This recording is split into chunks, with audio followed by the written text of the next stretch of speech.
Hi friends, I am Manmad Krishna. You are watching Manmad Krishna Food Tech channel. I made my videos in the simplest and easiest way to understand food technologists as well as food science and technology students.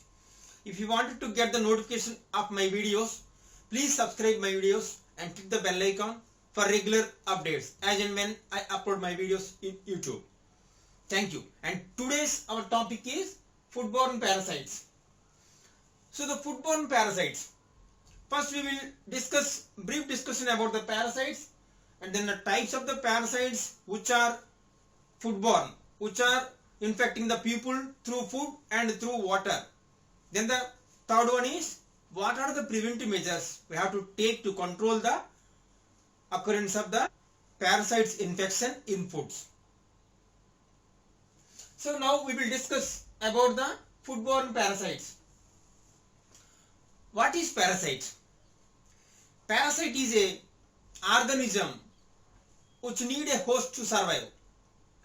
So parasite is an organism which need a host to survive, and parasite will depend on an organism for shelter and for nourishment. There are about 1,000 kinds of parasites are existing in the world, but only about 100 types of parasites which are known to cause infections to human beings through water and food. Globally, in a year, more than 1 million deaths were occurred due to the parasitic infections in foodborne parasites. Let us discuss about the parasites. So, parasites are basically two types. The one is ectoparasites and the second one is endoparasites. Ectoparasites means the parasite which is living in the skin, surface of the skin, and the endoparasites, the parasites which are living in the inside of the organ, means intestinal tract. Ectoparasites are the examples. For example, ectoparasites, head louse, bedbug, scabies mite, etc. These are all comes under ectoparasites. And then endoparasites. Endoparasites means the organisms which are living inside the body. Examples are most of the protozoans and worms. Worms means nematodes, maybe the cystodes, trematodes, most of the parasites which are infecting to the human beings. There are three different types of symbiotic relationships exists. The one is mutualism, and the second one is commensalism, then third one is parasitism. Let us discuss about the mutualism. So mutualism means in this the both organisms gets benefited. So for example, the human beings and intestinal flora. Intestinal flora means the bacteria which are invading in the gut region are helpful in digesting the food. For example, lactic acid bacillus and human beings. This is the best example of the mutualism. And the commensalism. In this case, what will happen, one organism gets benefited, another organism, the host, neither benefited nor harm. For example, hermit crabs. So hermit crabs means on the shell of the snails, which will use as a substrate to survive. And the second example is bird in a tree hollow. So bird which live in a tree hollow. So the bird which is living in a tree hollow, it won't harm to the tree, but the bird is getting the shelter. These are the best examples. And the third one is parasitism. So the parasitism means the one organism, the organism gets benefited is called parasite, and the host will get suffer. That is called parasitism. So the best examples, these are the parasite infection. So the parasite infections are associated through food and contaminated water. The countries which are following poor sanitary practices are in the higher risk. So the parasites can easily transmit through the poor sanitary practices, means contaminated water it can spread, and as well as the contaminated food also it can spread. So the products like some of the products which are implicated the parasite transmission to the human beings. For example, as per the USFDA guidelines, and some parasites like the species related hazards.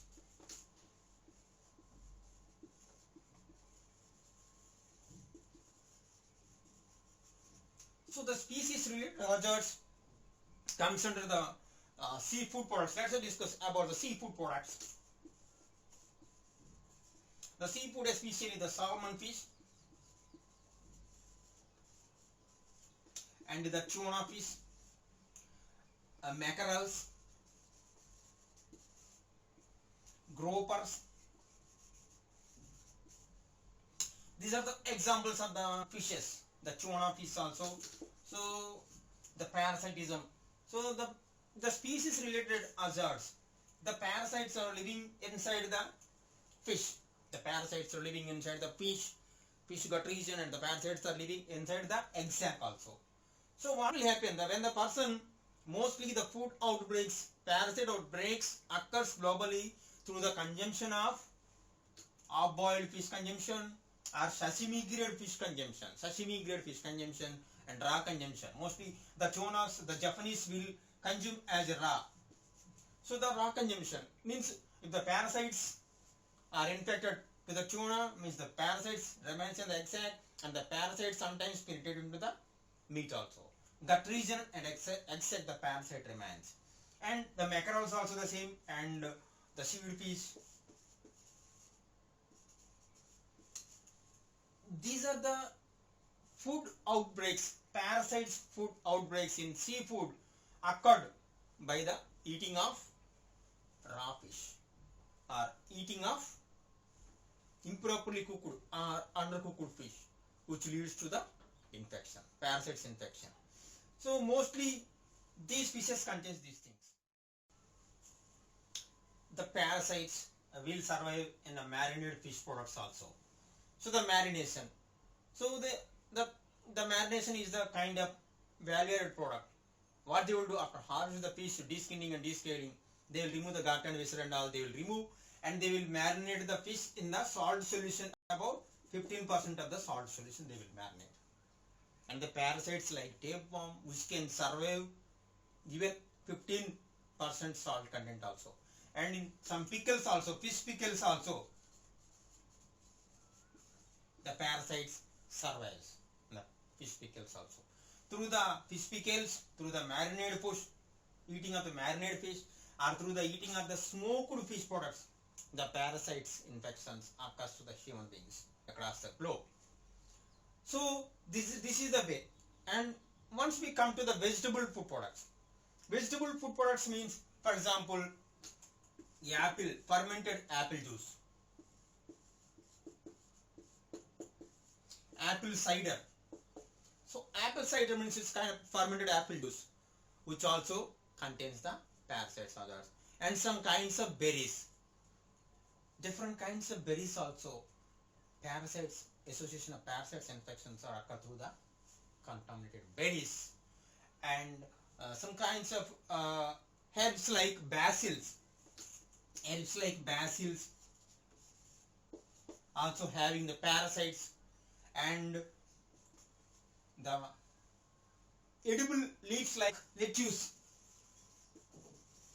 also having the parasites. Lettuce means, for example, cabbage. Mostly the people who are eating vegetable salads, raw salads, and fish salads, and green leafy vegetable salads are prone to parasite contamination across the globe, are prone to parasite infections.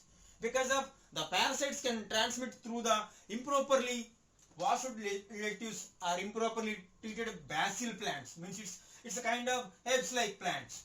And maybe the apple juice also contains the parasites, apple ciders, and many kinds of berries also associating the parasites infections. So which can transmit through that.